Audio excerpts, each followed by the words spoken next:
सबसे डेंजरस नशा कौन सा लगता है सर आपको? वो आ रही सिंथेटिक ड्रग्स की। ऐसे आपके सामने कोई केसेस? जो स्कूल के बच्चे थे उनको यूज किया गया ड्रग ट्रैफिकिंग के लिए। उनके जो स्कूल के बैग्स में गांजे की सप्लाई की गई। पुलिस को संवेदनशील होना चाहिए। अगर आप संवेदनशील नहीं है, आप कितने भी कानून के ज्ञाता बने रहो, किसी काम का नहीं है। आजकल हर कोई आदी हो रहा है इस चीज के। इसकी मेन वजह क्या है? बहुत सारी वजह है। कई लोगों को क्या लगता है कि जब एक ऑफिसर उच्च पद पे रहते हैं तो ये चीजें बहुत कम रहती है ऑफिसर के अंदर। समाज को खुद आना पड़ेगा, एक एक आदमी को इसमें आना पड़ेगा, क्योंकि कोई नहीं जानता कि अगला शिकार कौन होगा।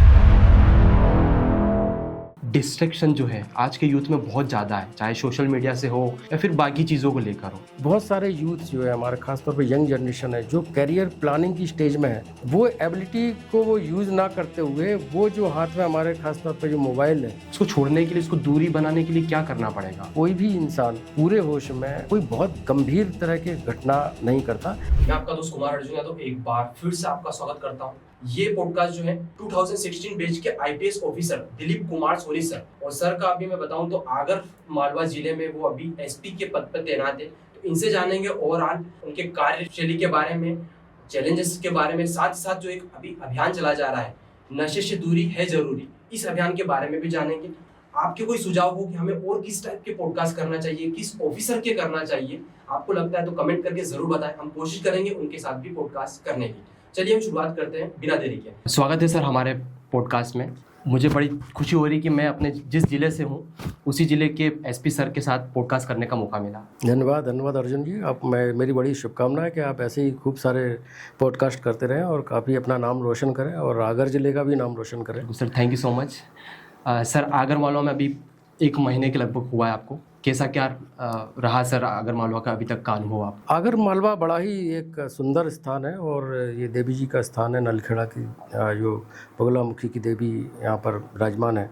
तो निश्चित रूप से ये पूरे देश के लिए एक बहुत ही महत्वपूर्ण जगह है और देश से क्या विदेश से कई लोग यहाँ पर आते हैं। मैं लगातार हमारे पास मैसेजेस आते हैं, कई वीआईपीज़ का लगातार यहाँ पर आगमन होता है।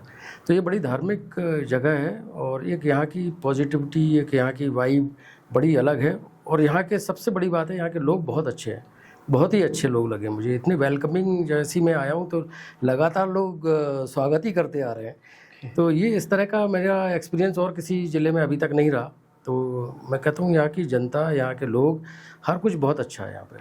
अभी सर जो है अभियान चलाए गए गवर्नमेंट के द्वारा, और अभी हाल ही में नशे से दूरी है ज़रूरी 2.0, इसको आप किस तरीके से, अभी जो अभियान 15 जुलाई से शुरुआत हो चुका है जो कि 30 जुलाई तक चलेगा, आपकी क्या क्या प्लानिंग है और क्या क्या बदलाव होने वाला है आगर मालवा? ये बहुत ही अच्छा प्रश्न आपने पूछा, क्योंकि ये जो अभियान है, ये कोई जो वाक्य है, ये नशे से दूरी है ज़रूरी, ये ऐसा कोई सिंपल कोई ये वाक्य नहीं है। ये एक पूरा एक संकल्प है। ये संकल्प है हमारे प्रधानमंत्री जी का, हमारे भारत के गृह मंत्री जी का, जिन्होंने ये निश्चय किया है कि भारत को अगले 3 वर्षों में पूरी तरीके से नशा मुक्त करना है। और उसी दिशा में ये एक बहुत महत्वपूर्ण एक कदम है, जिसमें हमारे सीएम साहब और डीजीपी साहब ने बिल्कुल ये ठान लिया है कि अब जो है नशा किसी भी हालत में, विशेष तौर पे जो ड्रग्स का जो नशा है, वो किसी भी हालत में समाज में अब नहीं रहेगा। तो ये बहुत ही महत्वपूर्ण एक कैंपेन है। जहाँ तक इस कैंपेन के बारे में बताऊँ मैं, तो ये जो ड्रग्स की समस्या है, ये ड्रग्स की समस्या कोई आगर मालवा ज़िले से संबंधित या मध्य प्रदेश से संबंधित ही नहीं है, ये पूरे विश्व की समस्या है। और मैं कई जगहों पे मैंने देखा है, पर्सनली भी मैंने एक्सपीरियंस किया है कि कई देश जो हैं इस तरीके की समस्याओं से जूझ रहे हैं, चाहे वो डेवलप्ड कंट्रीज़ हों, चाहे डेवलपिंग कंट्रीज़ हों, चाहे वो ईस्टर्न कंट्रीज़ हों, चाहे वेस्टर्न कंट्रीज़ हों। तो वो सभी तरह ये ग्लोबल इशू है और इसको ग्लोबल लेवल पे ही इसका निराकरण संभव है। यूनाइटेड नेशन ने भी इसमें बहुत सारे एफर्ट्स लगाए हैं और इसमें लगातार इसमें स्ट्रेटजीज़ बनाई हैं कि किस तरीके से इस समस्या से हम निपट सकते हैं। तो इस समस्या से जो निपटने के लिए मुख्य रूप से 3 चीज़ों पर हम लोग काम कर रहे हैं एज पुलिस अफसर। हम अगर देखते हैं तो पहला तो ये कि जो लॉ इन्फोर्समेंट है, कि ड्रग्स की समस्या से संबंधित जो ड्रग्स की सप्लाई चेन को पहले ब्रेक किया जाए। जो ड्रग्स के जो सप्लायर्स हैं, जो अलग अलग तरह की ड्रग्स समाज में जो बेच रहे हैं, जो खपत कर रहे हैं, उस सप्लाई चेन को रोकना है पहले। तो उसके लिए लॉ इन्फोर्समेंट का काम है, जिसमें कि एनडीपीएस जैसा एक कठोर कानून भारत देश में बनाया गया और उसके तहत हम लोग लगातार कार्रवाई करते रहे। और आप लोग कई बार मीडिया के माध्यम से देखते भी होंगे कि हम लगातार इसमें कार्रवाइयाँ करते हैं। और ना केवल हम, बहुत सारी एजेंसीज काम करती हैं। ये एक ऐसा कानून है जिसमें ड्रग्स को पकड़ने के लिए ना केवल लोकल पुलिस को, बल्कि जितनी जो एजेंसीज हैं, चाहे वो सेंट्रल एजेंसीज हो, पैरामिलिट्री फोर्स है, सबको एम्पावर्ड किया है। उसकी वजह शायद ये है कि जो समस्या है, वो समस्या इतनी विकराल है, वो इतना भयावह है समस्या कि अगर हम उसको रोकेंगे नहीं तो वो पूरे समाज के हर हिस्से को वो बर्बाद कर देगी और पूरे देश को बर्बाद करेगी। इसलिए इसको रोकने के लिए सारी एजेंसीज़ को एम्पावर्ड किया है। चाहे पैरामिलिट्री फोर्स भी पकड़ सकती है, लोकल पुलिस भी पकड़ सकती है, हमारी स्पेशलाइज्ड विंग्स हैं जैसे क्राइम ब्रांच है, STF है, ATS है, सारे लोगों को एम्पावर्ड किया और सारे लोग पकड़ सकते हैं उसको। तो एक तो वो है हो गया कि एक हमारा जो लॉ एनफोर्समेंट। दूसरा जो इसका जो महत्वपूर्ण जो पार्ट है कि समाज में इस तरह के पदार्थ हैं जो नशे के संबंध में, जैसे जिसको हम NDPS बोलते हैं, इसमें जो नारकोटिक्स सब्सटेंस जो होते हैं या साइकोट्रोपिक सब्सटेंस जो नशे को नशा करवाते हैं, इन पदार्थों की जो सप्लाई तो रोकना ही है, साथ में इनकी डिमांड भी ना हो। समाज में हमें इतना जागरूक करना पड़ेगा कि इस तरह के पदार्थों की तरफ लोगों का रुझान ना जाए, क्योंकि अगर डिमांड होगी तो वो सप्लाई चेन तोड़ना उसको बहुत मुश्किल हो जाता है, वो बड़ी चुनौती होती है। यद्यपि हम लोग लगातार काम करते हैं, लेकिन उसके बावजूद भी जो है वो समस्या अभी पूरी तरीके से ख़त्म नहीं हुई। इसलिए ये संकल्प लिया गया कि अगले 3 साल में इसको पूरी तरीके से समाज से ख़त्म करना है। सर, आपके अकॉर्डिंग ये जो नशा जो चीज़ है, ये आजकल हर कोई आदी हो रहा है इस चीज़ के, इसकी मेन वजह क्या है? उसकी बहुत सारी वजह है। कोई एक जो इसमें एक स्टडी हुई थी, जो गवर्नमेंट ऑफ इंडिया ने एक स्टडी करवाई थी, मेरे ख्याल से पहली बार ऐसी स्टडी हुई थी 2019 में। इसको मैंने पढ़ा था, इस स्टडी की जो रिपोर्ट आई थी ministry of social justice and empowerment में। तो उसमें आप उसका अगर मैग्नीट्यूड देखें कि इस तरीके की जो नारकोटिक्स और जो साइकोट्रोपिक सब्सटेंस का जो यूज़र्स है, उनकी संख्या देश में करीब 6 करोड़ के आसपास है। आप समझ सकते हैं, उसका वॉल्यूम समझ सकते हैं, उसकी आप गंभीरता समझ सकते हैं कि इतनी बड़ी पॉपुलेशन अगर हमारे डायरेक्ट या इनडायरेक्ट उसके नशे के प्रभाव में है, तो उसका कितना बुरा असर हमारे आने वाले समय पे पड़ने वाला है। इतनी बड़ी जो तादाद है वो ऐसे नहीं हुई, over the period of time ये सब धीरे धीरे ये विकसित हुई है। और उसकी वजह ये थी कि बहुत सारी वजह, कई लोगों को जो क्या लगता है कि नशा करने से उनका डिप्रेशन ख़त्म हो जाएगा, कई लोगों को ये लगता है कि नशा करने से उनको बड़ी खुशी होगी, वो बड़ी शानदार दुनिया में पहुंच जाएंगे, बड़ा हाई रखेंगे उसको, उनको हाई रखता है नशा, है ना। कई लोगों को ये लगता है कि कोई हेल्थ इश्यूज़ हैं, किसी को पेन हो रहा है तो उसको मिटिगेट करने के लिए नशे को करते हैं। कई लोग अपना शो ऑफ करने के लिए भी नशा करते हैं कि हमें कोई मैच्योर्ड समझे। ख़ासतौर पे जो यंग चिल्ड्रंस में और जो उसमें यंग जनरेशन में ये देखने को मिला है कि एक दूसरे को देख कर के नशा करते हैं कि भाई वो ये कर रहा है नशा, तो अपन भी एक बार ट्राई करते हैं। जो फर्स्ट ट्राई है जो, वो सबसे डेंजरस होता है। वो फर्स्ट ट्राई में अगर आप फंस गए, अगर उस ट्रैप में फंस गए अगर, तो फिर निकलने में बहुत मुश्किल है। आप यकीन मानिए कि एक बार आपने इस नशे की दुनिया में कदम रखा तो उससे निकलना फिर आपके हाथ में भी नहीं है।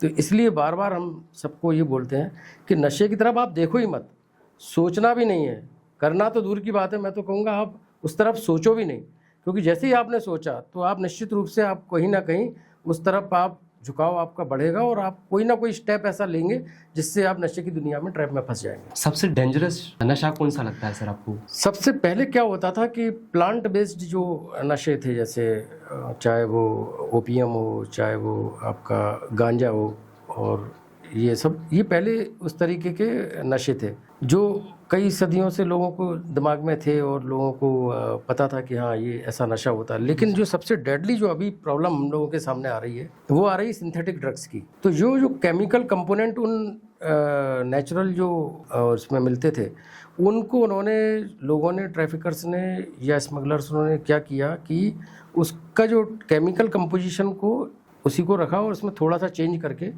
और ज़्यादा डेंजरस चीज़ें बनाई जो कि सिंथेटिक ड्रग्स की कैटेगरी में आती हैं।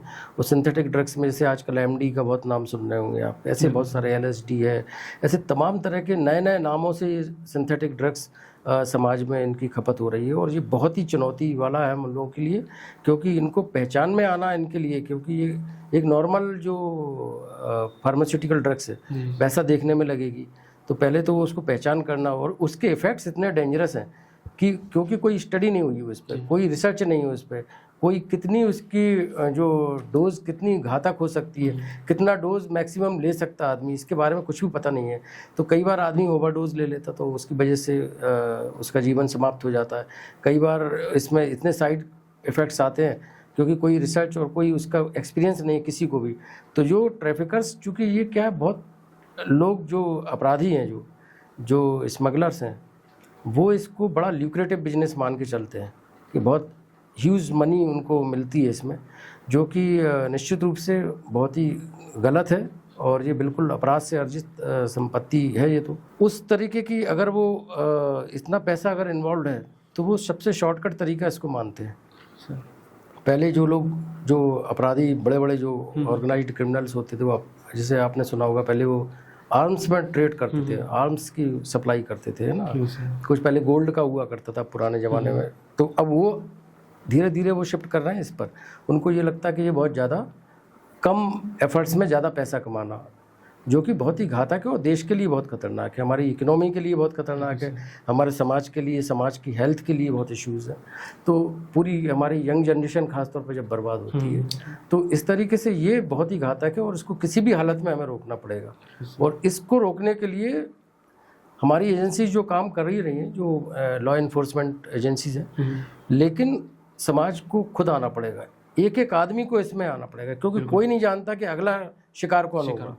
क्योंकि अगर हम चुपचाप बैठे रहेंगे तो हमारे दरवाजे पर ये दस्तक है, अगर दस्तक है और अगर हम चुपचाप बैठे रहें तो आपके दरवाजे में भी वो अंदर आके आपके घर को भी प्रभावित करने वाली है, आप ये तय मानिए। क्योंकि सभी के यहाँ पर बच्चे हैं, सभी के यहाँ पे यंग जनरेशन है जो अपने भविष्य को लेकर चल रही है, सोच कुछ और रहे हैं, और अगर वो कभी ना कभी किसी ना किसी वजह से अगर ड्रग्स की दुनिया में आते हैं तो निश्चित रूप से उस परिवार पे क्या गुजरेगी आप सोच सकते हैं। सर, एक और चीज़ जो मैंने देखा है, इसमें जो ज़्यादा इन्वॉल्व हो रहा है, फिर जो ज़्यादा शिकार हो रहा है, लोअर मिडिल क्लास वाले, जैसे कोई मजदूर है, वो पूरा दिन काम करता है और शाम को कहीं ना कहीं नशा करता है। उस इसमें मैं आपको ये बताऊं कि ये जो समस्या है ये हर वर्ग की है, हर धर्म की है, और हर एज ग्रुप की है, हर कास्ट की है, हर क्षेत्र की है और हर देश की है। तो आप ये समझ सकते हैं कि ये ऐसी समस्या है जिसको हम ये नहीं कह सकते कि ये आदमी या ये कैटेगरी ऑफ पीपल जो है ये बचे हुए हैं। ये सभी लोग इससे प्रभावित हैं, किसी में कम है, किसी में ज़्यादा है। कुछ स्टेट्स में जैसे बहुत ज़्यादा है ये समस्या, खासतौर पे जो हमारी बॉर्डरिंग स्टेट्स हैं उनमें बहुत ज़्यादा समस्या है, किसी में फॉर्चुनेटली कम है। और अगर समय पे हम नहीं चेते, अगर समय पे नहीं जागे, तो कब कितनी समस्या किस विकराल रूप में बढ़ जाएगी आप नहीं समझ सकते उसको। तो जो आप जो बता रहे हैं उसका शायद ये रीज़न हो सकता है कि ये जो सिंथेटिक ड्रग्स ने जो मार्केट कैप्चर किया है वो क्या बड़े सस्ते में अवेलेबल है। बिल्कुल सर, है ना, सस्ते में अवेलेबल है, तो लोग जो पहले शराब पीते थे वो आजकल सिंथेटिक ड्रग्स की तरफ डाइवर्ट हो रहे हैं। तो एक कम जो बुरा नशे से ज़्यादा बुरा जो नशा है उसकी तरफ डाइवर्ट हुए। तो ये हमारे लिए बड़ी चुनौती का वो खेल है। तो इसलिए अगर इसको नहीं रोका तो सिंथेटिक ड्रग्स हमारे लिए एक बहुत बड़ी एक चुनौती के रूप में आया। और बाकी चीज़ें हमें पता रहता कि ओपीएम प्रोड्यूसिंग जो डिस्ट्रिक्ट्स हैं हमारे यहाँ, जैसे जो आसपास के हमारे जो डिस्ट्रिक्ट्स हैं, हमें पता है उनको हम काफ़ी कंट्रोल कर पाते हैं। लेकिन जो सिंथेटिक ड्रग्स है वो चुनौती है, क्योंकि उनके जो केमिकल्स हैं वो अपने जो दूसरे पर्पज़ से यूज़ होने वाले जो केमिकल्स हैं, जो दूसरी दवाइयों में यूज़ करते हैं या दूसरे इंडस्ट्री में यूज़ होते हैं, उनसे मिला करके वो सिंथेटिक ड्रग्स बनती हैं, जो कि बहुत डेंजरस है।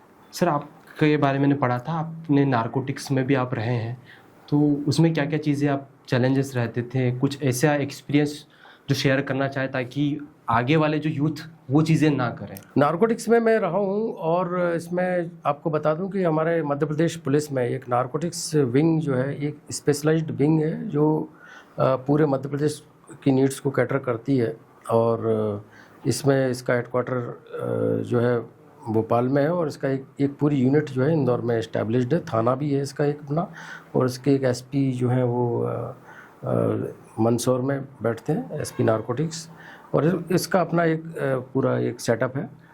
और ये पूरी तरीके से डेडिकेटेड यूनिट है जो कि कोऑर्डिनेशन का भी काम करती है और पूरा डेटाबेस को भी, पूरा जो नारकोटिक्स से संबंधित डेटाबेस है उसको स्टेट लेवल पे मैनेज करती है और इसके अलावा कार्रवाइयाँ भी करती है। और साथ में ये पब्लिक अवेयरनेस का काम, जैसे नशे से दूरी है ज़रूरी, ये भी बहुत अच्छे बढ़ चढ़ करके हिस्सा लेते हैं वो लोग।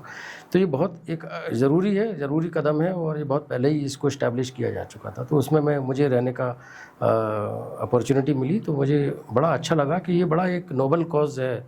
आप ड्रग्स के ख़िलाफ़ अगर लड़ाई लड़ते हैं एज पुलिस अफसर, तो निश्चित रूप से ये एक बहुत बड़ा एक आपका एक कंट्रीब्यूशन होता है समाज के लिए कि आप इस तरह की समस्या को अगर कम करने में अगर किसी तरह का योगदान दे पाएँ तो वहाँ पर रहते हुए जो मुझे एक सरप्राइजिंग चीज़ जो लगी, जो स्कूल के बच्चे थे उनको यूज़ किया गया ड्रग ट्रैफिकिंग के लिए। उनके जो स्कूल के बैग्स में जो है गांजे की सप्लाई की गई। तो ये बड़ा दुख भी देता है और बड़ा मेरी व्यथा जो है उसको समझ सकते हैं कि मैं बड़ा व्यथित हुआ कि एक जो स्कूल का जो बच्चा है और जो इतने अरमान लेके स्कूल में गया, उसको किस तरीके से लोगों ने ट्रैप किया उसको और किस तरीके से उसको बैला फुसला के लालच दे करके और उससे ये काम करवाए जा रहे थे। तो ये चुनौती रहती है। तो ये इस तरीके की निश्चित रूप से ये हमारे लिए एक चुनौती भी है और हमें इसमें हम लोगों ने काफ़ी काम भी किए हैं। कई यूनिट्स ने ऐसे लोगों को पकड़ा है जो बच्चों को टारगेट करते थे। स्कूलों के बाहर हमारी विशेष रूप से नज़र रहती है। आज ही हमारी एक कैंपेन चल रही है भी, जो स्कूलों से 100 जो मीटर के दायरे में अगर कोई इस तरीके की नशीले पदार्थ कोई बेचता हुआ पाया जाएगा या कोई इवन तंबाकू या कोई सिगरेट या इस तरीके की कोई जो नशे को प्रेरित करने वाली चीज़ें अगर बेचता है तो उसको हम लोग उस पर कार्रवाई कर रहे हैं, क्योंकि ये हमें वहाँ से शुरू करना पड़ता है। क्योंकि ये ज़रूरी नहीं है कि एकदम डायरेक्ट कोई नारकोटिक ड्रग्स में इन्वॉल्व हो। वो स्टेप बाय स्टेप भी चलते हैं। कुछ लोग डायरेक्ट जाते हैं, कुछ लोग स्टेप बाय स्टेप उसमें फंसते जाते हैं। तो हमें सारी चीज़ों को ध्यान में रखते हुए हम इसमें कार्रवाई करते हैं। सर, जैसा कि बहुत सारे लोग इस चीज़ के आदी हो जाते हैं, चाहे किसी भी प्रकार का नशा हो, चाहे वाइन हो या फिर आप तंबाकू या फिर जो भी ड्रग्स वगैरह हो गया, अगर वो इस चीज़ से कर रहा है अभी करेंटली, लेकिन वो छोड़ नहीं पा रहा है उस चीज़ को, इसको छोड़ने के लिए, इसको दूरी बनाने के लिए क्या करना पड़ेगा? उसके लिए बहुत ज़रूरी होता है कि जो उसके आसपास का जो माहौल है वो बहुत ज़रूरी है। वो कंट्रोल करता है एक्चुअली। वो आसपास के माहौल की वजह से ही वो उस दुनिया में कदम रखता है और वही माहौल अगर चेंज कर दिया जाए, उसको सुधार दिया जाए, तो निश्चित रूप से उससे हम वापस मेन स्ट्रीम में ला सकते हैं। तो मेरा जो सभी पेरेंट्स से अनुरोध है कि अपने बच्चों से कम्युनिकेट करो, क्योंकि जब भी कोई ड्रग्स की दुनिया में इन्वॉल्व होता है, ड्रग्स की दुनिया में कदम रखता है, तो उसमें कुछ उसके बिहेवियरल जो चेंजेस होते हैं वो आपको देखने को मिलेंगे। वो एज पेरेंट्स हमें उसको समझना पड़ेगा, उसको देखना पड़ेगा कि हमारे बच्चे में कोई एबनॉर्मल बिहेवियर तो नहीं हो रहा है। ख़ास तौर पे जैसे गुमसुम रहना या ज़्यादा सोना या अनप्रेडिक्टेबल बिहेवियर हो रहा है, ज़्यादा इरिटेट होना, और शरीर में भी कुछ आपको उसके निशान दिख सकते हैं। अगर जैसे कोई सिरिंज लगाता है कोई ड्रग्स के लिए, तो आपको उसके मार्क्स दिखेंगे। अगर स्किन आपकी बहुत ज़्यादा ऐसे फट रही है, ऐसे स्केलिंग हो रही है, तो उससे भी आप पकड़ सकते हैं कि कुछ ना कुछ एबनॉर्मल हो रहा है। तो बच्चे से आप अगर कम्युनिकेट करेंगे, आप अपने फैमिली मेम्बर से कम्युनिकेट कर रहे हैं, तो उसको अगर आपको लगता है कि कुछ है गड़बड़, तो आप कंसल्ट कर सकते हैं। आजकल आपको ये जान के खुशी भी होगी कि हमारे जो ज़िला अस्पताल हैं उनमें कुछ इसमें जो कंसल्टेंट्स रखे गए हैं इस तरह की समस्या से निपटने के लिए, और डॉक्टर्स भी अवेलेबल हैं। इवन आगर में भी यहाँ पर ये फैसिलिटी अवेलेबल है यहाँ के डिस्ट्रिक्ट हॉस्पिटल में, तो वहाँ पे आप कंसल्ट करें। उसमें हिचकिचाहट नहीं होना चाहिए और किसी भी तरह का इसमें कोई स्टिग्मा फील नहीं करना चाहिए कि हमारी बदनामी होगी, क्योंकि बदनामी से ज़्यादा ज़रूरी है कि अपने को, अपने मेंबर को, अपने साथी को वापस से नॉर्मल लाइफ में लाना है, तो वो बहुत ज़रूरी होता है। तो अगर कम्युनिकेशन अगर है, ख़ास तौर पे जो स्कूल में जो और कॉलेजेस में जो जाते हैं, तो कॉलेज में जो टीचर्स की भी जिम्मेदारी है इसमें कि टीचर्स भी देखें कि आपके जो स्टूडेंट्स हैं उनमें कोई एबनॉर्मल चेंज तो नहीं आ रहा है, कोई ऐसा नहीं हो रहा है। तो अगर वो है तो वो उनके पेरेंट्स को कम्युनिकेट करें। पीयर ग्रुप में भी ज़रूरी है, अगर हमारा कोई मित्र है, अगर वो मित्र के बिहेवियर में कोई ऐसा चेंज आ रहा है, कुछ परिवर्तन दिख रहा है, तो उसको हम वो कर सकते हैं, उसको सुधार सकते हैं, और समय रहते सुधार लिया तो निश्चित रूप से हम इस समस्या से बाहर आ सकते हैं। सर आपको इस सर्विसेज में 20 से 25 साल हो गए होंगे, है ना? जी। तो इस दौरान कोई ऐसे आपके सामने कोई केसेस या फिर कोई ऐसी चेन सामने आए जिसको आपने तोड़ा? ये ड्रग्स की तो बहुत सारी ऐसी चेन्स हैं जो कोई आपको वो इम्पोर्टेंट आपके लिए हो, जिसने बहुत ज़्यादा या तो परेशान किया है, फिर बहुत अच्छे से आपने उसको डाइवर्ट किया? एक केस हुआ था जिसमें मैं केवल ये बताना चाहता हूँ कि ऐसे बहुत सारे केसेस आए ड्रग्स की नशे में, बहुत हीनियस ऑफेंस किए गए, और वो इतने घातक थे कि मतलब समाज के लिए घातक। कई बार आपने देखा होगा जैसे होली पे कोई ने अचानक से चाकूबाजी कर दी। हाँ। तो वो भी क्या होता है, वो कोई होशो-हवास में ये नहीं कर सकता। मैं दावे के साथ कह सकता हूँ कि कोई भी इंसान पूरे होश में कोई बहुत गंभीर तरह की घटना नहीं करता, एक्सेप्ट कुछ अगर केसेस हो सकते हैं जो पर्सनल कोई ऐसी दुश्मनी या कोई नफरत ही किसी व्यक्ति से हो तो बात अलग है, अदरवाइज एक नॉर्मल कोर्स में कोई नहीं करता। ये सब ड्रग्स के इन्फ्लुएंस में ये करते हैं। ड्रग्स के इन्फ्लुएंस में एक घटना मैंने देखी जिसमें चाकूबाजी इतनी ज़्यादा की कि 7 जगह उसने चाकूबाजी की, और वो भी आधा घंटे के उसमें स्पैन में, और उसमें 3 मर्डर हुए। तो ऐसा भी मैंने देखा। तो ये, और वो भी सब यंगस्टर्स थे सब। तो उनको देख के कई बार दुख भी होता है कि ये क्या, उनको पता ही नहीं कि वो क्या कर रहे हैं।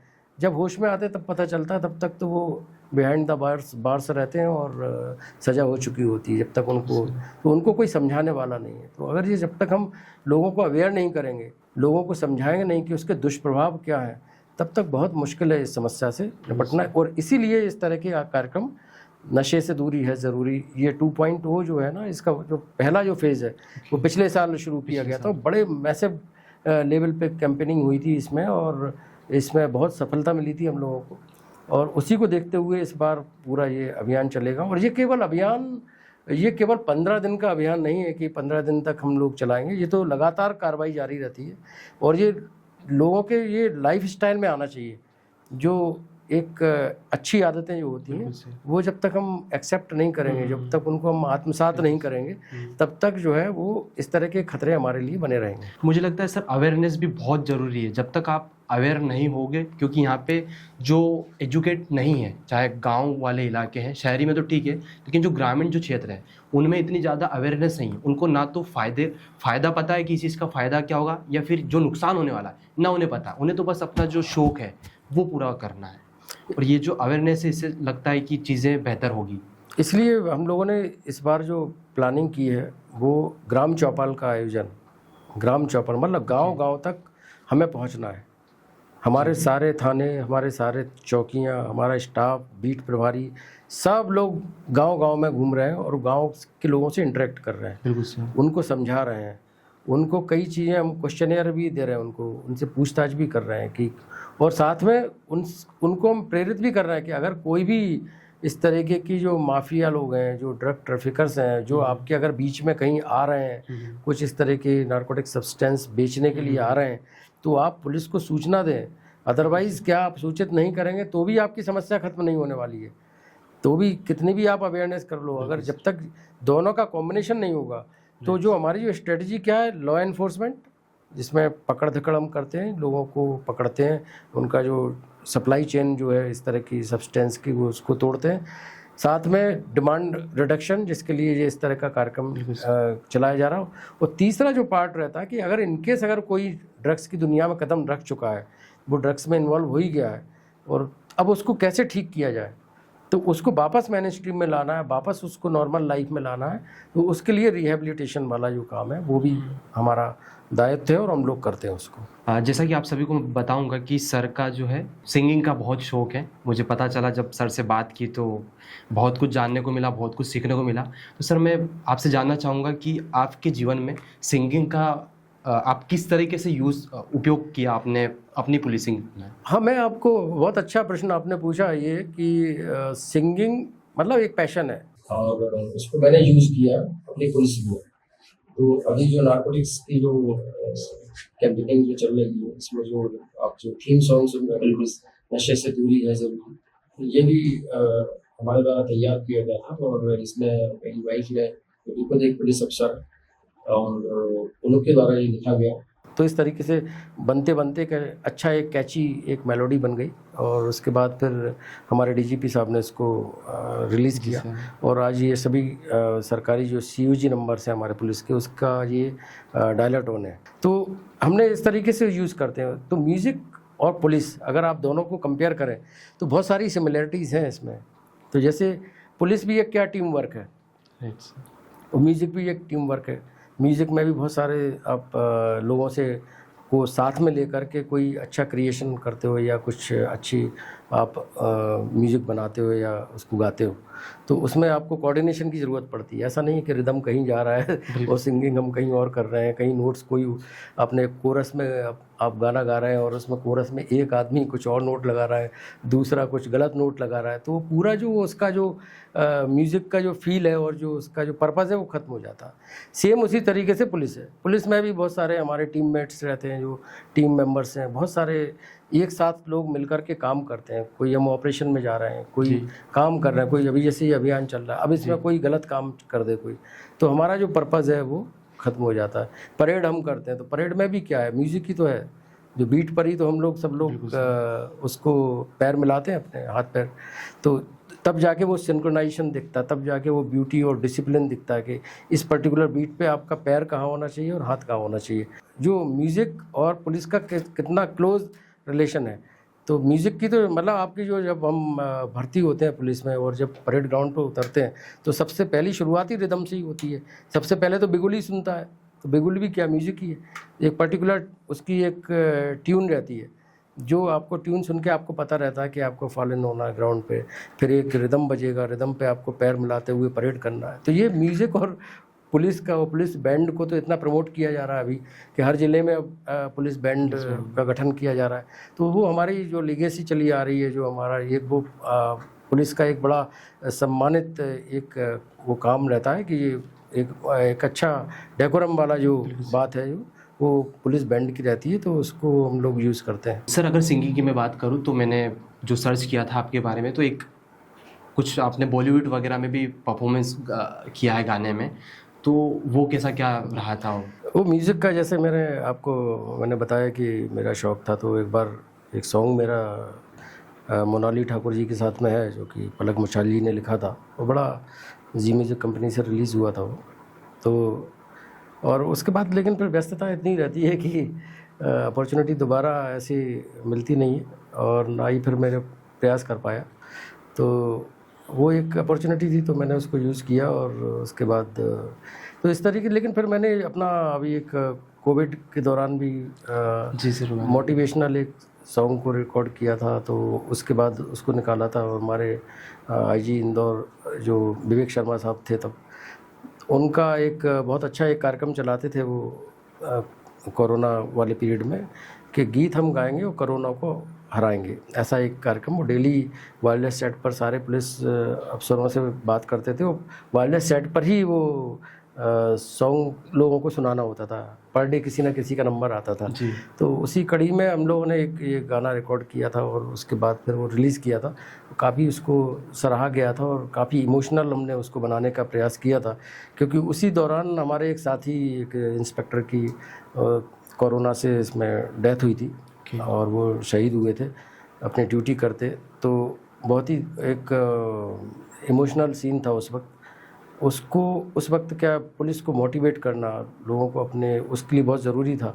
तो वो हमारे आईजी सर का जो कॉन्सेप्ट था वो काफ़ी सराहा गया था। उनका पूरा वो बड़ा यूनिक आइडिया था उनका, तो उसमें हमने इस गाने को यूज़ किया था और उसको रिलीज़ किया था। ऐसे सर मैं अगर आपको जो आपकी जर्नी रही है शुरुआत की, चाहे जब आप एस्पिरेंट थे, जब आपका स्टडी वगैरह चल रहा था, तो अगर आपके सामने वापस से अगर सिंगिंग और ये जो पुलिसिंग वाला, इसमें से क्या आप चुनना पसंद करें? जब हमने कंपटीशन देना शुरू किया था, उसके पहले तो मैं निश्चित रूप से मेरा म्यूज़िक की तरफ ज़्यादा झुकाव था। लेकिन जब पुलिस में आ गए तो पुलिस क्या एक ऐसी सेवा है जो ये एक आम नौकरी नहीं है, ये एक लाइफ स्टाइल है।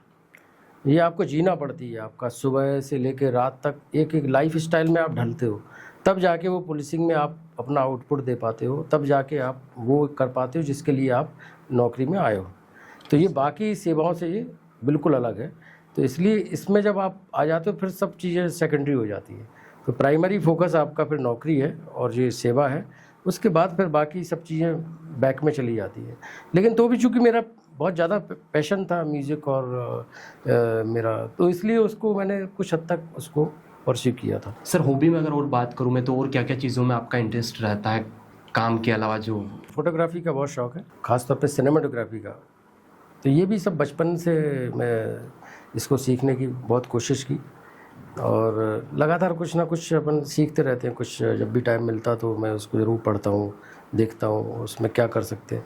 उस शौक़ को फिर मैंने, हमारी डॉटर जो है वो इंग्लिश सिंगर है और उसके लिए फिर म्यूज़िक वीडियो शूट करना और उसको एडिट करना, ये सब, ये भी मुझे, मेरा जो पैशन रहा उसको मैंने वहाँ यूज़ किया। तो कई ट्रेनिंग फिल्म भी बनाई थी, जैसे यूनाइटेड नेशंस में जब मैं पीस कीपिंग मिशन में था तो वहाँ पर मैंने ट्रेनिंग फिल्म बनाई थी, इसको काफ़ी वहाँ पर प्रचारित किया गया था। तो इस तरीके से अपना जो पैशन को प्रोफेशन के साथ कैसे यूज़ किया जाए वो मैंने कोशिश की उसमें। आपको चैलेंजेस वगैरह आते होंगे कहीं ना कहीं, चाहे क्योंकि पूरा दिन कभी ये मीटिंग चल रहा है कभी वो चल रहा है, तो उसके बाद अगर आपको कुछ मौका मिलता है, फ्री रहते हैं, तो फिर क्या करना पसंद करते हैं? मैंने बताया कि म्यूज़िक बहुत ही सूदिंग और रिलैक्सेशन का सबसे बेस्ट मीडियम है जी। लोग मेडिटेशन होता है, मेडिटेशन नेचुरली जो लोग कर पाते हैं उनके लिए तो बेस्ट है वो। लेकिन अगर जो लोग नहीं कर पाते हैं, जिसका जैसे पैशन है जिसका या शौक़ है जिसका, तो उसको जो साइंटिफिकली भी जो प्रूव्ड हुआ है, म्यूज़िक थेरेपी का आपने कई बार सुना भी होगा कि कोरोना के टाइम पे हर हॉस्पिटल में म्यूज़िक थेरेपी का यूज़ किया गया। वो पेशेंट को उससे बहुत फ़ायदा मिला था। कि आज जब भी मैं आपको दावे के साथ कह सकता हूँ कि जब भी आप स्ट्रेसफुल सिचुएशन में हो और एंग्जाइटी हो आपको, आप परेशान हो, आप कोई भी कामिंग म्यूज़िक एक लगा लें, कोई भी एक पियानो का पीस लगा लें या कोई इंस्ट्रूमेंटल लगा लें, वोकल वाला नहीं। वोकल आपको क्या डिस्ट्रैक्ट करेगा, आपका जो दिमाग है वो कॉन्फ्लिक्ट करेगा कि आपका म्यूज़िक रिलैक्स करना चाह रहा है और वोकल आपको दिमाग को रिलैक्स नहीं होने देगा, वो आपको लिरिक्स की तरफ आपको इसमें इंटरप्रिटेशन में लगाएगा, तो वो कभी आप रिलैक्स नहीं हो पाएंगे उसमें। तो अगर आप सूदिंग म्यूज़िक आप, और जो लॉन्ग नोट्स वाले म्यूज़िक है ना, तो उसको आप सुने तो आप निश्चित रूप से, आप, मैं दावे के साथ कह सकता हूँ कि 5 मिनट भी आप सुन लेंगे तो आप रिलैक्स्ड हो जाएंगे। वो कुछ पर्टिकुलर फ्रिक्वेंसीज होती हैं, जैसे जो बड़ी 432 जो हर्ट्ज़ की जो फ्रिक्वेंसी है, वो जो बेस फ्रिक्वेंसीज है, जैसे म्यूज़िक में क्या एक बड़ा स्पेक्ट्रम होता है, जो आप अगर देखें तो जो रिकॉर्डिंग जिसकी हम करते हैं वो 20 हर्ट्ज़ से लेकर 20 किलो हर्ट्ज़ तक हम रिकॉर्डिंग का हमारा एक स्पेक्ट्रम होता है। तो लोअर साइड वाली जितनी जो फ्रिक्वेंसी, बेस फ्रिक्वेंसीज बोलते हैं उनको, वो जब आप सुनते हैं तो आपके साथ पूरा आपका जो न्यूरॉन्स हैं बिल्कुल सेटल डाउन हो जाते हैं, और जितनी हाई फ्रिक्वेंसी आप सुनेंगे वो आपको एक्टिवेट करते हैं। तो आपको और ज़्यादा दिमाग को जब एक्टिवेट करना हो तब आप हाई फ्रिक्वेंसी पे जाएंगे, जब दिमाग को कूल डाउन करना है तो लो फ्रिक्वेंसीज़ पे जाएंगे। तो लो फ्रिक्वेंसीज़ की जो वेवलेंथ होती है वो भी लंबी रहती है, तो इसकी वजह से उसमें आप बहुत जल्दी, आपका दिमाग जो है काम डाउन हो जाता है और बड़ा रिलैक्स महसूस करते हैं आप। तो वो साइंटिफिक है ये सब, ये मैं बोल रहा हूँ इसलिए नहीं। कुछ जैसे राग होते हैं, पर्टिकुलर राग, वो जो है आपको पर्टिकुलर टाइम पे ही क्यों उनको बोला जाता है, हमारे शास्त्रीय संगीत के लोगों ने बोला भी है कि पर्टिकुलर राग जो है पर्टिकुलर समय पे ही सुना जाए, उसका इफेक्ट होता है, वो साइंटिफिक है उसका रीज़न। तो वो जब आप उसको पर्टिकुलर टाइम पे सुनेंगे ना, तो फिर उसका असर देखना आप कितना ज़्यादा होता है। सर एक और चीज़ मैंने देखा कि जब मैं आपसे मिला था पहली बार और अभी 1-2 दिन पहले भी मिला था, तो बैक टू बैक आपके पास लोग मिलने आ रहे थे, और आपने जब कोई गाँव से थे, कोई महिला और उनके साथ में कुछ चीज़ें हुई थी, तो आपने बोला कि जो बाहर खड़े रहते हैं गार्ड, उनको बोला कि बेटा आप इनको, ऐसे जो गांव से आते हैं उनको आप बाहर खड़े मत होने दिया करो, आप तुरंत उनको अंदर बुला लिया करो, क्योंकि वो ऑलरेडी परेशान रहते हैं, आप उनको बाहर इंतज़ार मत कराया करो। पुलिस को संवेदनशील होना चाहिए। बहुत ज़रूरी, बहुत ही ज़रूरी। मतलब मैं तो मानता हूँ कि ये सबसे इम्पोर्टेंट जो एस्पेक्ट है जो पुलिसिंग का, वो है संवेदनशीलता। अगर आप संवेदनशील नहीं हैं, आप कितने भी कानून के ज्ञाता बने रहो, कितने भी किताबें आपने पढ़ ली हो, कितने भी आपका IQ बड़ा हाई हो, किसी काम का नहीं है। वो मैं मानता हूँ कि संवेदनशीलता सबसे ज़रूरी है कि जो आपके पास व्यक्ति आया, पीड़ित व्यक्ति, आपने उसको दिया क्या। सबसे पहले वो आपसे मिलता है तो बड़ी उम्मीदें लेके आता है कि आप एसपी हो जिले के, तो आपसे उम्मीदें लेके आएगा नेचुरली। तो आपको उसको सुनना पड़ेगा। आपको इसलिए बैठाया गया है और कोई वजह नहीं है बैठाने की, इसलिए बैठाया गया। तो आपको उसको सुनना ही पड़ेगा। आप उसकी संवेदनशीलता समझो, उसकी समस्या को ऐसा समझो कि आपकी अपनी समस्या, आप उसकी जगह अपने आप को रखो और फिर आप उसको समझोगे तो बहुत आसानी से समझ में आ जाएगी समस्या कि क्या है। फिर आप क्या कर सकते हो, आप कि आपके पास वो आया और आपने बोला ठीक है देखते हैं, नहीं देखते नहीं, आप क्या उसका सॉल्यूशन क्या, उसको कैसे पता चलेगा कि आपने क्या देखा। तो जब तक आप उसकी संवेदनशीलता को नहीं समझेंगे तब तक वो आपके प्रति कभी बहुत सकारात्मक रुख नहीं रखेगा। तो पुलिस को अगर अपनी इमेज सुधारना है तो सबसे ज़रूरी है कि आप संवेदनशीलता लाएं और संवेदनशीलता के साथ लोगों से बात करें।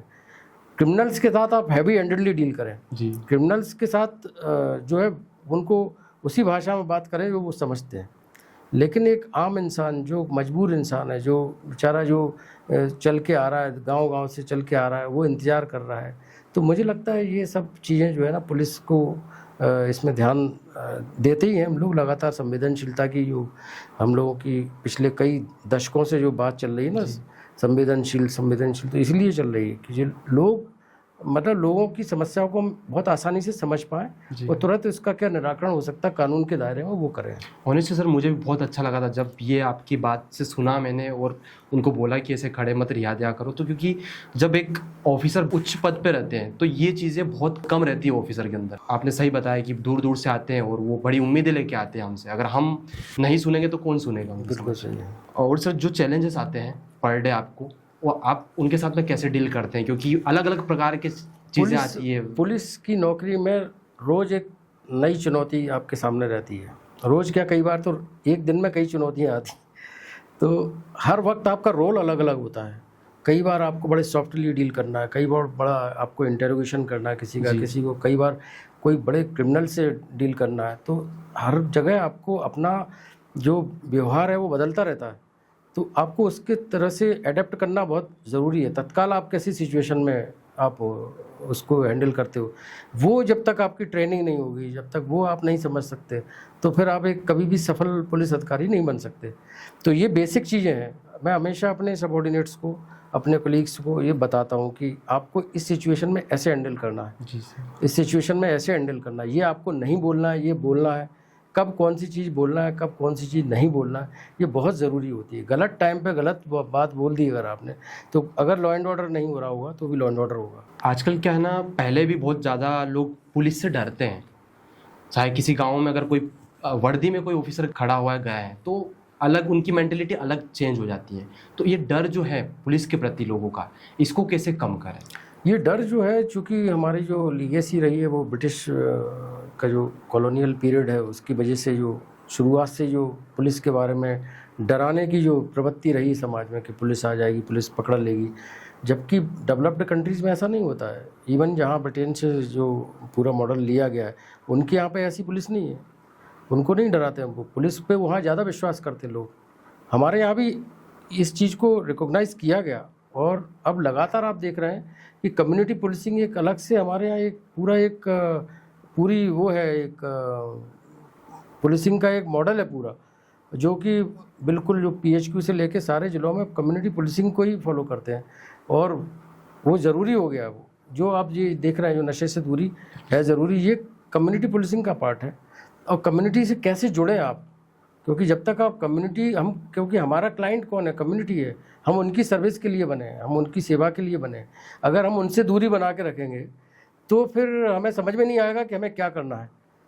कानून का पालन ठीक है, हम जो भी कर रहे हैं कानून के दायरे में करेंगे, कानून का पालन करते ही हुए करेंगे, लेकिन हम कम्युनिटी की समस्याओं को ध्यान में रखते हुए हमें क्या बेस्ट हो सकता है उनको देते हैं। ऑफिसर के लिए कोई 3 चीज़ें जो उसे एक बेहतर इंसान बनाती है, क्या होनी चाहिए? सबसे पहला है ईमानदारी और उसका कर्मठ, मतलब वो होना चाहिए अपने जो काम से प्यार करता हो, तब जाके वो आउटपुट दे। और तीसरा है, मैंने बताया, संवेदनशीलता। ये अगर संवेदनशील नहीं है तो सारी चीज़ें फिर बेकार हैं। आप कितने भी, आप चाहे IIT IIM से पास आउट हो, चाहे कितने भी आपको कानून का ज्ञान हो, आपको सारे नए नए कानून आपको बिल्कुल टिप्स पर रटे हो, लेकिन आप कम्युनिकेट नहीं कर पाते हो अपनी पब्लिक से, आप या अपने जो लोग आपसे मिलने आ रहे हैं उनसे आप अच्छी तरीके से बात नहीं कर सकते, उनसे आप कम्युनिकेट नहीं कर सकते, तो वो व्यर्थ है। जो डिसीजन रहता है, हमारे साथ में 2 प्लान दिख रहे हैं हमारे सामने, लेकिन हम उस पर डिसीजन लेना बहुत मुश्किल हो जाता है कि ये वाला डिसीजन ले या फिर ये वाला ले। तो डिसीजन मेकिंग को कैसे हम स्ट्रॉन्ग बनाएं? डिसीजन मेकिंग को आपको उसके लिए कई बार क्या होता है, डिसीजन आप कुछ पढ़ के सीखते हैं, कुछ आपकी सराउंडिंग से भी सीखते हैं, और सब कुछ लाइफ में आप देखेंगे। जैसे हम लोग करियर का भी प्लान बनाते हैं जी, तो हम सोचते कुछ और हैं, बनते कुछ और हैं। कई लोगों को आपने देखा होगा। बिल्कुल सर। तो होता क्या है कि जब आपका प्लान ए आपके पास है और प्लान ए पे आप फोकस नहीं करेंगे और आपने प्लान बी भी बना रखा है, तो हमेशा प्लान बी आपके प्लान ए को कमज़ोर करता है। ये बेसिक कॉन्सेप्ट है मैनेजमेंट का कि आपका प्लान अगर ए पे आप करना है तो प्लान ए पे ही काम करें आप, और आपको 100% मैं इंश्योर करता हूँ सफलता मिलेगी। क्योंकि आप जैसे थ्योरी ऑफ, कई बार जैसे 10,000 आवर्स की आपने थ्योरी सुनी होगी कि आप 10,000 घंटे किसी फील्ड में देते हो तो वो फील्ड के आप मास्टर हो जाओगे। तो होता क्या है कि हम देते नहीं हैं, हम सोचते तो हैं कि हम उस चीज़ के मास्टर बने, लेकिन उसके लिए हम एफर्ट्स क्या लगाते हैं। तो पहले तो हमें अपनी कैपेबिलिटी देखें, हमारा पहले फोकस क्या है, क्या टारगेट क्या है, जब तक गोल डिसाइड नहीं है, और फिर हम अपनी कैपेबिलिटीज़ देखें, फिर उनके बीच में गैप देखें कि हमारा गैप क्या है, कौन सी चीज़ में हमें काम करना है। तो जब तक आप वो गैप को नहीं मीट आउट करेंगे तब तक आपको उस गोल तक पहुंचने में मुश्किल होगी। तो आप अपनी कैपेबिलिटी देख लो और आपका टारगेट कितना ऊंचा है, उसके बीच में जो गैप है उस गैप को आप कैसे फिल करोगे, 100% आपको अचीवमेंट मिलेगा। डिस्ट्रैक्शन जो है आज के यूथ में बहुत ज़्यादा है, चाहे सोशल मीडिया से हो या फिर बाकी चीज़ों को लेकर हो, इसको कैसे अवॉइड करें? और इससे बहुत ही महत्वपूर्ण प्रश्न आपने पूछा। जो सबसे जो बड़ी चुनौती जो आप देख रहे हैं नशे से दूरी का जो हमारा बेसिक कॉन्सेप्ट है वो है डिस्ट्रैक्शन की वजह से ही है। क्योंकि हमारा जो बहुत सारे यूथ जो है हमारे खासतौर पे यंग जनरेशन है जो कैरियर प्लानिंग की स्टेज में है, लेकिन वो डिस्ट्रैक्टेड है। उनमें पोटेंशियल बहुत है, बहुत सारी चीज़ें वो कर सकते हैं लाइफ में। हर इंसान को भगवान ने कुछ इनबिल्ट कैपेबिलिटीज़ दी है, इनबिल्ट एबिलिटीज़ के साथ भेजा है। कोई अच्छा स्पोर्ट्समैन है बन सकता है, कोई उसको ऐसी एबिलिटी दी अच्छा राइटर बन सकता है, कोई एबिलिटी ऐसी दी कि अच्छा वो सिंगर बन सकता है, कोई एबिलिटी ऐसा है कि वो बड़ा एक इंटेलेक्चुअल पर्सन बन सकता है। लेकिन वो एबिलिटी को वो यूज़ ना करते हुए वो जो हाथ में हमारे खासतौर पर जो मोबाइल है, मोबाइल से वो एक रील करता है, एक रील को करेगा, फिर उससे आगे दूसरी रील, फिर तीसरी रील, ऐसे चलाते चलाते वो अपना टाइम किल करता है। उसकी वजह से क्या माइंड को फोकस करने की आदत खत्म हो जाती है, और जब फोकस नहीं होगा तो आप 100% आप ये श्योर मानिए कि ज़िंदगी में कोई भी चीज़ अचीव नहीं कर सकते। सब चीज़ें आप छोटा अचीवमेंट रहेगा आपका। बड़ा अचीवमेंट अगर आपको करना है तो फोकस में होना ज़रूरी है। तो लाइफ का गोल सेट करें और फोकस के साथ। जैसे आपने वो लेंस को देखा होगा, जब सूरज की रोशनी जब उसमें से निकलती है तो एक नीचे आग का वो लगा देती है किसी कागज़ के टुकड़े में, तो वो क्या है, वो बेसिकली जो स्कैटर्ड एनर्जी है जो सन की, वो उसको लेंस क्या करता है, उसको फोकस में ले आता है, और फोकल पॉइंट पे आपने जैसे ही उसको कागज़ को रखा तो वो जल जाता है। तो वही तो है, बस सिंपल सी थ्योरी है कि अगर आपने सारी एनर्जी को एक ही डायरेक्शन में चैनलाइज कर दिया और उस डायरेक्शन में ही आप फॉलो कर रहे हैं तो आपको रिजल्ट्स मिलेंगे। सर एज ए करियर की मैं बात करूँ तो कई सारे जो एस्पिरेंट हमारे साथ में जुड़े हुए हैं उनको समझ नहीं आता, बहुत बाद में चीज़ें समझ में आ जाती है कि आखिर हमें बनना ये है, आखिर हमें करना ये है। तो कैसे हम डिसाइड कर लें समय से पहले, ताकि वो जो उनके सक्सेस होने के जिस फील्ड में चांसेस जिस फील्ड में होने वाले हैं वो उसमें बहुत जल्दी समय से पहले हो जाए। ये भी निश्चित रूप से बहुत बड़ी चुनौती है और सब लोग इस चुनौती से गुजरते हैं जब कैरियर प्लानिंग की जब स्टेज आती है। और मेरा मानना ये है कि इसमें सबसे पहले आप अपने आप को एक्सप्लोर करें। हम लोग क्या करते हैं कि लोगों को देख के डिसीजन लेते हैं कि भाई वो आईएएस बन गया तो हमें भी आईएएस देना है, वो इसमें पुलिस में चला गया आईपीएस बन गया तो हमें भी आईपीएस, कोई डॉक्टर बन गया तो हम उसमें स्ट्रेस में आ जाते हैं कि वो डॉक्टर बन गया हमें भी बनना है। ऐसा नहीं है, सबकी अपनी अपनी जर्नी है और सबकी अपनी अपनी कैपेबिलिटीज़ है। मैंने बोला कि सबके अपनी इनबिल्ट जो एबिलिटीज़ हैं उनको पहचानो आप, कि आप उस एबिलिटीज़ को उपयोग कहाँ कर सकते हो बेस्ट। उस एबिलिटी के अगर उपयोग करते हुए जब आप अपना पैशन को प्रोफेशन बनाओगे तो आप निश्चित रूप से बहुत ऊंचा जाओगे उसमें आप, निश्चित रूप से मैं बता रहा हूँ कि ये आप बिल्कुल ध्यान रखें सारे जो लोग भी मुझे सुन रहे हैं, कि जिस दिन आपका पैशन या प्रोफेशन बनता है तो आप एक भी दिन काम नहीं करते हो, क्योंकि वो आप तो एंजॉयमेंट कर रहे हो उसको, वो आप तो एंजॉय कर रहे हो, तो वो काम जैसा कभी लगेगा नहीं, कभी भी आपको बर्डन नहीं लगेगा, लाइफ लॉन्ग आप एंजॉय करेंगे उसको। तो आप देखना जिन लोगों ने भी ऐसा किया है, आप वो सब कहाँ पहुँचे आप देख सकते हैं। सर अगर आपका मैं जानना चाहूँ, अगर आप बताना चाहें तो आपका करियर भी आज जहाँ बैठे हैं आप एसपी बने हैं, तो यही सोचा था पहले से चीज़ें या पहले फिर नहीं और कुछ सोचा था, बिल्कुल था नहीं आपका सोचा प्लान? था। पहले मैंने बताया था कि मेरा म्यूज़िक की तरफ ज़्यादा इंक्लाइंड था मैं, लेकिन जब पुलिस में जब आया मैं, तो फिर मैंने बताया कि पुलिस एक लाइफ स्टाइल है, ये कोई नौकरी वैसी नहीं है कि 10 से 5 वाली नौकरी ये है, ये पूरी तरीके से इन्वॉल्वमेंट मांगती है। और फिर जब आप उसमें करते हो, क्योंकि बेसिकली क्या, सिंसियरिटी बहुत ज़रूरी है। तो जब आप सिंसियर होते हो तो आप उसमें इन्वॉल्व होना ही पड़ेगा, आप हो ही जाते हो, आपको पता भी नहीं रहता और फुली आप इन्वॉल्व रहते हो, और उसके बाद तो फिर लाइफ चलती रहती है और उसको आप एंजॉय करने लगते हो। सर मैं हाल ही में रिसेंटली में बगलामुखी नलखेड़ा में अनुराग पाठक जो हैं उनके साथ में हमने आपको देखा था, जो कि अनुराग पाठक जो है मनोज शर्मा जो है 12th फेल उनके मित्र हैं। 12th वो फेल जी- जो, हाँ ये निश्चित रूप से उस दिन वो आपका- कोइंसिडेंटली जी। वो इंदौर से यहाँ आए हुए थे दर्शन करने, तो वो हमारे पुराने मित्र हैं सभी, और मनोज जी भी हमारे उस ज़माने से जुड़े हुए हैं जब हम लोग नौकरी में नहीं थे, तो तब से हम लोगों के ताल्लुक़ हैं, और बहुत अच्छे इंसान, दोनों ही बहुत अच्छे इंसान हैं, और दोनों की अपनी जर्नी है, आपने देखी होगी 12th जी फेल मैंने होगी, पढ़ी है और बुक में, बिल्कुल। तो उसमें उन लोगों का जो उनका स्ट्रगल मैंने देखा है, क्योंकि मैं तो साक्षी हूँ उनके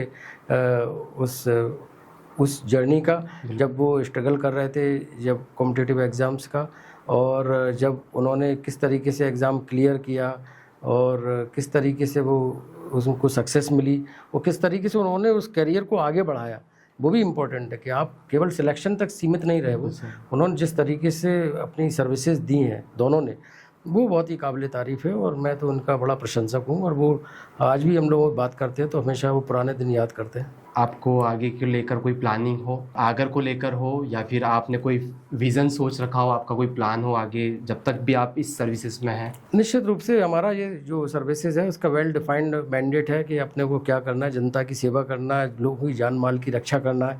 ये पुलिस का एकदम सेट प्रिंसिपल है। लेकिन इसमें जैसे स्पेसिफिकली अगर हम आगर के बारे में बात करें, तो मुझे आगर चूँकि इंटरस्टेट बॉर्डर पर पड़ता है, तो ड्रग्स की ट्रैफिकिंग की समस्या एक बड़ी चुनौती रहती है यहाँ पर, और क्रिमिनल्स जो है इंटरस्टेट बॉर्डर्स का फ़ायदा लेते हुए ये अपने काम करते हैं, तो इस पर हमें निश्चित रूप से अंकुश लगाना है।